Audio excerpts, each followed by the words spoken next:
Well then, please allow me to introduce our very special guest. I am slightly obsessed with the films of one Joe Dante, you might have guessed. And so I'm honored and excited to welcome to the stage Belinda Balaski, everybody.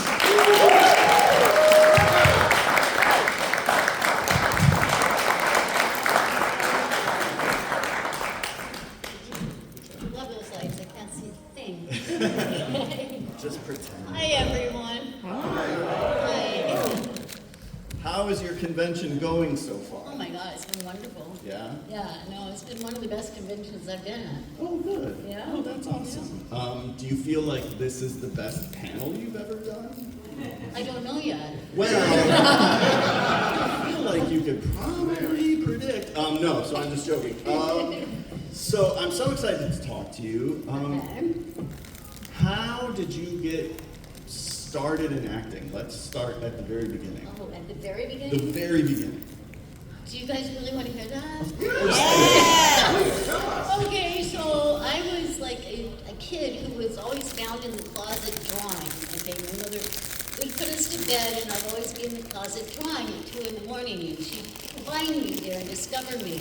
And so I thought I was going to be an artist, which I am doing now, but then I heard when I was 5 years old, I was walking down the hall, and I heard God say, your life is going to be about communication, and you're going to be an actor. Aww. And I was just a little kid, and I said, okay. And then I went about doing that, because that's what he told me I was going to do. I started directing all the kids in the neighborhood, writing little plays, you know, charging parents a dime to come see them. And that sort of bled into this, you know. I did years of theater, won some awards in LA, and that kind of started my career. So how did that transition then into film? Well, let's see. I guess it started with Bobby Joe and the Outlaw, because I was in a workshop with Mary Lynn, and actually Linda Carter. All of us were in the same workshop. And Mark Lester came in to watch an evening of our scenes that we had done. He ended up casting Peggy Stewart, myself, Linda, and Mary Lynn. And all of us, you know, went and did Bobby Joe and the Outlaw, which was really fun to do. And my first movie, and one of my favorite parts ever. And what happened was, Tina Hirsch was going to edit Bobby Joe and the Outlaw, but she didn't have any place to edit. So she called Roger Corman and asked Roger, could we possibly use New World? And he said, of course, come, right? So she ended up sitting next to this little guy who was editing his first film called Hollywood Boulevard. And his name was Joe Dante. And so they would do a scene, and she said, what do you think of this cut? What do you think of that? And they'd like help each other, you know, and that's how Joe met me. Of course, I didn't know that until I went into an audition, but I had done Cannonball after Bobby Joe, and Paul Bartel directed that, and of course used Joe in the movie. So I went in to audition for Piranha. If you guys have ever been in an audition, it's such a weird experience, because when you open the door, it seems like this long walk to the table where the people are sitting. So you're walking towards them, and he literally said to me, we did a picture together. And I thought, oh my God, who is this, right? I'm trying to think, who is it? So I'm walking slower and slower and slower. And then I realized who he was. I said, oh my God, you were that greasy little car mechanic in Cannonball. And he said, yes. I said, you were wonderful. So we have this sort of mutual love for each other from that. And then he ended up casting me in Piranha. And as John Sayles said to me, he wrote the part of Terry Fisher from Betsy in Piranha. He said he loved what I did with that character so much that he wrote this whole Terry Fisher part in a book that didn't have Terry Fisher in it. Wow, okay. So, you know, one thing leads to another. Yeah, absolutely. Yeah. So when the Howling comes up, you don't even have to audition? Like, this part is written for you? Or Do you they want to make hear you... that? Because he said, I was in Hawaii, I was living in Hawaii at the time, and he's like, okay, so we're auditioning people now. I said, oh, do you want me to fly back? He said, no, you already have the part. I said, but you're auditioning people. He said, legally, I have to. I said, but what if you cast somebody? He said, you've got the part. I said, don't you want me to fly it? No. I said, Joe, why don't you want me to fly it? What if you blow it, he says. Oh, are you kidding?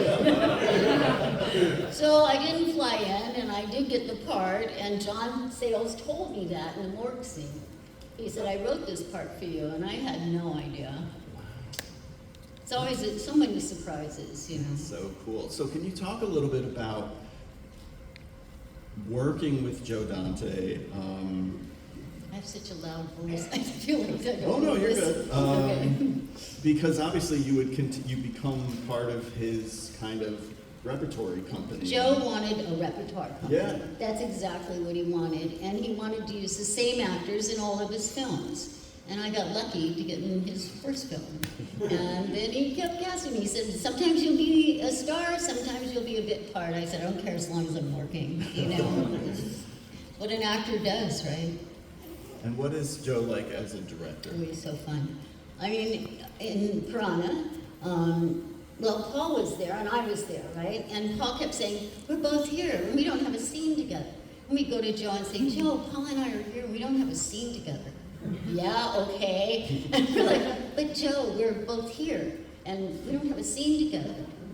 Okay, he would say. And he finally turned to me and said, okay, write one. So I wrote that midnight scene where we start to take our shirts off. But you know, that scene is an integral part of that movie. I think if that scene weren't there, it kind of builds that da-da-da-da, you know, like something's gonna happen. I think it's a really important scene, and I think without it, it would have been a completely different picture. Wow, that's awesome. Yeah. And that starts with you writing your 10-cent plays as a kid, right? Probably. I always write scenes. In most all of his movies, I've written scenes. Really? Yeah. Oh, that's great. Well, like Gremlins, you know, the night before I was supposed to shoot Gremlins, I called Joe and I said, Joe, he's like, what? I'm like, I don't have a script. He said, a what? I said, a script. No one's delivered a script. He said, that's okay, I don't have one either. I said, wait a minute, I'm shooting tomorrow. He said, just come and ad-lib. I said, oh my God, do you want me to ad-lib with Polly Holiday? Are you kidding? So I wrote out like 20 scenes, you know, I brought this wad of paper to him the next day and said, pick one. And he read it and he said, the first scene's perfect, take it to Polly. I went into her trailer, hi. You know, it was like so, you know. And I ran the scene down to her and she goes, good, now you know what to ask Santa for Christmas, don't you? Right like that. Oh, God, she was good.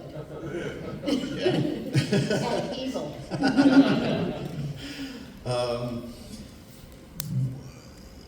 I get why it happens in both Piranha and The Howling. Why I died. Yes, this is what I have to ask. I don't know. What I does keep Joe Dante asking have him. against your characters? I don't die in Amazon Women. No, you do not, and I that's don't. good.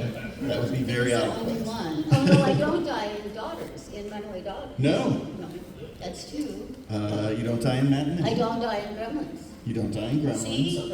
So really it stops after The Howling, I guess. Yeah, But maybe. it breaks my heart every time I Maybe. watch her scene because it really is kind of the psycho moment. We're sure this character is going to be okay because we love her. And when she's killed off, you get that feeling like, oh no, anything can happen in this movie. Right. Yes, all rules are broken. Yeah. Yep. Mm-hmm. It's It's true. I've heard so many grown men say, God, I just wanted to save you. And I'm like, well, why didn't you? Please. So, you know, aligning yourself or becoming part of Joe Dante's company, you end up making a lot of horror and science fiction and kind of wackier fantasy type movies. Did you grow up watching any of those None. kinds of movies? No. There weren't. I don't think they existed when I was a kid. Okay. That was 100 years ago. So, I mean, I think of King Kong. I mean, that's not a horror. You know, I remember standing up screaming, "No, don't shoot him!" Yeah. You know, crying my eyes out. I don't think there really were the same kinds of movies when Okay. I grew up. Yeah. You know, I do remember seeing a TV movie called Earwig or something about earwigs crawling in somebody's head. And, Night the Elder. oh, Night the Elder. It was Night Gallery, everyone. Night Gallery, oh my God, that movie scared the living goodies out of me. I'm still scared of earwigs because of it. But I'm glad that you never had to have that done to you in a movie. Thank you. What was the That's process fine. like of working with all the effects in both Piranha and Howling? I know that can Pretty be kind funny, actually. Yeah. You know, people say, was it scary? Well, first of all, in Howling, the werewolf wasn't done when we shot it. So we're imagining this thing. We don't know how big it is. And we're doing all our close-ups without the werewolf. And we didn't know what he could do or what it would look like or anything. It was completely our imagination. And then 4 months later, after I was back in Hawaii, I get a call saying, Rob finally finished the werewolf, come back. I'm like, okay, so I fly back and I'm talking to Gigi, the hair girl, and I'm like, you know, my hair's quite a bit long, you probably should trim it. And she's like, no, it looks the same. And I'm like, I think it's a little bit longer, you should trim it. She's like, nah, it's fine. So, okay, she's the hair girl, right? So if you watch that scene in slow motion, my hair goes like this.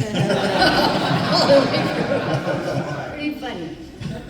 But when you think of the Howling, I mean, all I can see, and the same with Gremlins, is a bunch of guys on their knees blowing through straws. There's nothing scary about that.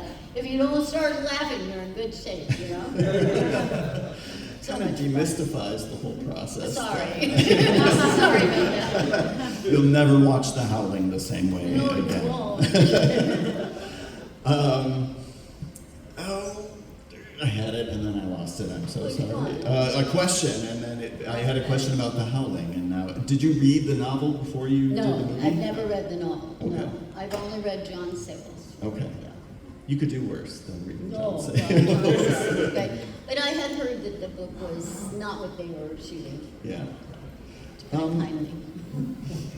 Do you have any theories on why we're still getting together and talking about these movies? Why we're still watching these movies? Yes, Rob Bottin is the greatest, Yeah. and he did cutting edge special effects that no one had ever seen before, and that's why you all still watch this movie. Yeah. It's the truth. I mean, it's all Rob Bottin. I mean, we're all excellent actors, and don't get me wrong, but you know, Rob, if he had not made that werewolf what it was, it would have all fallen to the wayside. Yeah. You know. It's probably my favorite movie werewolf ever. I think it's the best. It is. Yeah. I mean, it's And really scary and really really scary. big. Well, now I know it's just a bunch of guys with straws, so it's not scary anymore. But it's still big. That's all right. I'll try to suspend my disbelief. Do you have a favorite part that you've ever played? Yeah, I do. In Amazon Women on the Moon. I finally got to do comedy, okay? I mean, you know, I'm pretty funny, and I never got to do comedy. I'm always dying or running or something like that, you know, or screaming or, you know, like in Food of the Gods, I'm like, sounds like one orgasm after another. On the sound effects, you know. It's like, ah, woo, ah, woo, you know. But Amazon was really fun. And it was really scary to be up there. As soon as all the, how many of you have seen Amazon Women on the Moon? Such an underrated film. It's really a good film. Okay, so like, you know, when Steve Allen and Henny Youngman and Slappy White and all these guys arrived on the set, they were one-lining each other up the yin-yang, you know? I thought, oh my God, how am I ever gonna get them to listen to me, do you know? I thought, and even by the time we got on stage, they were still one-lining each other. And I'm like, okay, I can do this, right? They had 5 cameras live. And so Steve introduces me, and I'm supposed to say, thank you, Steve. And then he sits down. And I thought, I've got to grab their attention. So I said, thank you, Merv. And he went to sit, and then he did this double take. And the rest of them were like glued to me because they didn't know what I was going to say next. It was quite a moment. I thought Joe was going to yell cut and say, his name's Steve. You know? But he didn't. He let it fly. And by the end of it, the Ha brothers were out there writing 3x5 cards, and somebody's crawling across the stage handing them to me. You see my hand go down. I'm grabbing, reading them like right off the bat. That's why they added that little held over, the funeral was held over 3 weeks. Yeah. So I'm still up there doing comedy. Oh my It's so much fun. If you've never seen Amazon Women on the Moon, it is so funny. And Belinda's in a sequence where her husband, who's Archie Hahn, right? Archie Hahn. Another Joe Dante regular, dies, and she goes to the funeral, and it turns out to be a roast. And so all these famous comedians are roasting Archie Hahn, and then Belinda closes and kills harder than anybody else in the movie. It's fantastic. So, It's really fun. did you just not find comedy material that you really liked? Like, you didn't do a ton of outright comedy. You know, it's funny, I did a play called Bus Stop at the Met Theater that was run by Jim Gammon and Timothy Scott, if you know who they are. They're great actors. And the first play we did was an Inge play called Bus Stop, and I played the part of Elma Duckworth. And the opening night, I remember, between the second and third act, I was crying backstage going, oh my God. And CJ, who was playing the lead character, said, why are you crying? I said, they're laughing out there. And she said, it's a comedy. I said, oh my God. I don't do comedy. I always play the straight man, you know? So yeah, I guess that's why it was so funny. I ended up winning the LA Drama Critics Award for that with rare unanimous votes. I was so scared, I had no idea, you know. You've also done a lot of like episodic TV and television Yep. work. Do you have any favorite projects that you worked on there? Yes. Both with Cloris Leachman, I'd have to say. One was called, what was it called when they finished it? Death Scream. Okay. It had a million stars in it. It was Ed Asner, Cloris Leachman, everybody you can think of it was about Kitty Genovese, who was the woman that was raped and killed in New York and screamed, and nobody came to help her. And so she died. And I just loved playing this part. It was such an important part for me. Tina Louise was supposed to be my lover, and I never met her. She was in New York. But it was just really one of those important movies, I thought, because of the people who didn't do anything. There were so many reasons why nobody helped her. Some people were immigrants and they didn't have papers and they were afraid if they called they'd be investigated, and everybody had their reason for not doing anything to help her. And I just feel like it was really important to get that story out there so that people would pitch in and help if they heard somebody scream. You mentioned Food of the Gods earlier. So if doing Howling and Gremlins is people, crawling around on the floor blowing into straws, what is if you've never seen Food of the Gods, it's about animals that eat some food and become gigantic. It's Bert Gordon. Yeah. He specialized in giant bug and giant animal movies. So obviously, I'm assuming all the effects are done after the fact. So. No, we had giant fuzzy rats like running around in Canada, and Tom Berman made them, and there were little children in them, and it was really funny. They looked like fuzzy little toys, you know.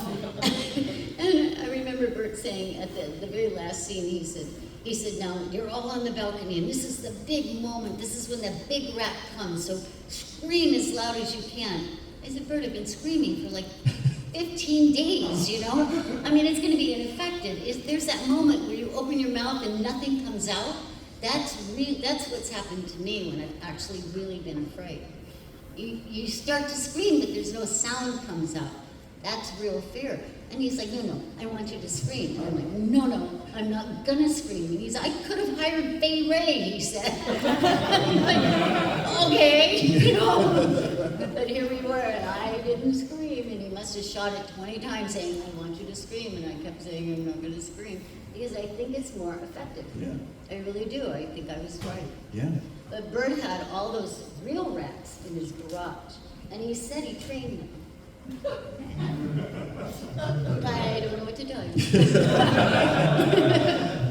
Is it scary as a young actor to stand up for yourself in that Very way? scary, you know, but at that point, here's Bert, okay. Bert had his wife, Flo, was running, doing second AD. And so he would say, okay, camera rolling, and they say rolling, sound rolling, rolling. And then he turned to us actors and he'd say, now think rats. And he'd say, action. It's like, let me get over that, okay? I mean, what do you think I was thinking? He would just blow every take right before. So yeah, we kind of had a breakthrough moment, as Ida Lupina did when she was on set. Ida was there 4 days, I think she made it 4 days. She's the only character who was supposed to live through the movie. And on the fourth morning, at 4 o'clock in the morning, she arrives on set and says, Bert, I've written my own death scene and I'm leaving on the 4 o'clock ferry. And he's like, no, Ida, you're the only one that survives the movie. She said, not anymore. I'm leaving on the 4 o'clock ferry. You better shoot it. So he did. You know, we all became human after that. Poor Bert. Plus, it was snowing, and we wanted this gray, rainy look, right? And it started snowing on this island. You'd think the salt would burn off, would burn it off. It just piling. I remember arriving so we did all our interiors during that. And I remember arriving on the set one morning, and Bert's out there with a torching the snow. I mean, things you just don't forget. Moments that are like images in your mind forever. If anyone has any questions for Belinda, please come to the microphone at the center. Yeah, sir, go ahead. Hi. Hello. Going back to being a young actor, especially with Foot of the Gods, you're acting with legends like Ralph Meeker and Ida Lupino, and what level of intimidation is that? When we got there was this baby grand piano in the common room where we all would have dinner and everything. Ralph would play piano and Ida would sit on top and sing. I mean, it just became like family very quickly. That's I awesome. really wasn't intimidated by them at all. They were just very dear people. Ida was a riot. I mean, she just wanted to get off that island. I thought, good girl, you go for it. Thank you so much. That's awesome. Is that common for, the movies that you made outside of kind of the Joe Dante company? Do you have that experience, that kind of familial experience? I did with Mark Lester. Okay. When I did Bobby Joe, he wanted me to. There was something he wanted me to do in a scene that I thought was completely against the character that I had created. And I told him, I said, I'm not going to do that. And he's like, yes, you are. I said, no, I'm not. And he said, okay, you're not. I said, okay. And we were fine. It didn't need it, Yeah. There was no reason. I mean, I'd done everything else in that movie, Sure. We had that Indian with his hands crawling around under there. Even if you saw Bobby Joe and the Outlaw, we have this scene where Linda and I and Marjo are all in this supposed natural hot spring with this Indian. And it was so friggin' cold, that water. But we're like acting like it's really warm and beautiful. And this Indian kept going like this into the water, grabbing my leg. It was like, could you stop that? We're shooting. Anyway, there are moments. Sure. Go ahead. Yeah. Hi. Aside from being a fantastic actress, Thank you. you're also a beautiful painter, an artist, and I want to know what inspires you in your art. Ah, that's really nice. Like I said, my mother would find me in the closet drawing. And so all my life I've been drawing on the side, even though God said I was going to be an actor. So I've retired now, and that's what I do, is watercolor. And I just like to bring beauty back into the world. And I like to create a space that people can just get in touch with their spirit, So a lot of my paintings have a lot to do with beautiful sunsets and beautiful places that, really, I think help your spirit heal and feel better. And that's what I love to paint. That's wonderful. Thank you. All right, Belinda, my question here is about some non-horror films you've done, specifically Matinee and Small Soldiers. Oh, Did you get to interact with any of the big actors who were on those films at all? Like And John some- Goodman and Matinee and everything? Yes, I did get to see John. We were all in Orlando, Florida, and it was really fun to meet him. He was great. He really was great. I was only in Orlando for 3 days or something like that, and then they all went down to the Keys, and they left me Oh, on man. an airplane. It was like, wait, I want to go to the Keys, but I never got to go to the Keys. It was really an interesting film because I grew up in the 60s, and I knew what was, what that whole film was about. And besides Castle and all of that, it was all about the Oktoberfest, right? And very important film, I think. And what about working on Small Soldiers? Did you interact with anyone there? Small Soldiers. Okay, you want to know the truth? Please tell us. Small Soldiers. I was literally on set for 11 minutes. I do the scene where I am supposed to say "shut up" or something like that, and I said it, and Joe said, "Okay, that's a wrap." I said, "Wait a minute, do you want me to do it again?" He said, "It was perfect." I said, "Joe, I've only been here like." He said, "That's a wrap." I said, "Okay." That was it. Wow. In 11 minutes, I made $1,100. Go ahead, sir. You'll be our last. Hey, how are you? So, Gremlins was such a huge hit. Then the sequel came out, and I thought that my friend and I were really excited. And then we're just like halfway through, we're just like, because our expectations were so high. And it seemed to me one of the problems was that they didn't focus as much on the Gizmo puppet as they did in the first one, because I think he really stole the show in the first one. And also, I'm kind of surprised that there wasn't another attempt to, or at least a redo. What are your thoughts again on Gremlins 2? How do you think that came out? And are you kind of surprised that the franchise stopped after 2? I think there might be more coming. Quite frankly, I saw something Zach wrote very recently on Facebook that made me believe that there's a 3 coming. But Gremlins 2 was a spoof on Gremlins 1. I mean, it really wasn't an extension of it. It was a spoof on it. Sort of like Prana was a spoof on Jaws, yeah?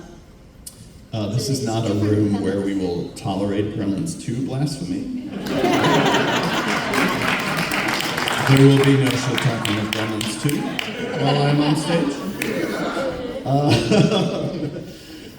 Thank you so much for being with us today. It was such a joy to talk to you. Please, everyone, visit Belinda at her table. Check out her art.